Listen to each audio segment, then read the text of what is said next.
পুলিশের মর্যাদা কতটুকু নিচে গেছে দেখেন। মাত্র 8-9 বছরের একটা বাচ্চা পুলিশরে মারতে যায় কেপটা। তার কারণ পুলিশ তার ভাই, আপন ভাই একটা গুলি করে মারা ফেলেছে। ও বলছে যে ওর ভাই মারা ফেলেছে, ওর জন্য সে পুলিশের প্রতি খুব বিরক্ত, খুবই অভিমান। দেখছেন, মাত্র একটা 8-9 বছরের বাচ্চা যদি এত রাগ হতে পারে, হাজার হাজার যুবক, হাজার সেই ছাত্ররা মরল এই আন্দোলনে।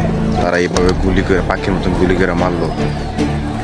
তো দেখছেন ভাই, সামান্য একটা 8-9 বছরের বাচ্চা, তার এত অভিমান, রাগ, এত কি বলবো ভাই, দেশটারে পুরা ভাই কি করবো, দেশটারে পুরাই দখল করে ফেলেছে। আমাদের হাতে দেশ আর নাই, আমাদের হাতে দেশ নাই, দেশ গিয়েছে আরেকজনের হাতে, বুঝছেন না? আমরা শুধু দেশের গোলাম, কামলা বেড়াই, বুঝলেন না?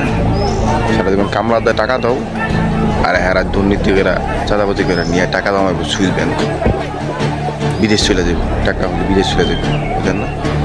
তো ভাই, সামান্য 8-9 বছর বাচ্চা যদি এত রাগ হইতে পারে, অভিমান হতে পারে, আমরা হইতে পারবো না কেন? আমরা আন্দোলন করা, আমাদের জন্য হাজারো যুবক আমাদের জন্য শহীদ হয়েছে। আমরা কি তাদের জন্য একটু আন্দোলন করতে পারবো না? মরতে না পারি?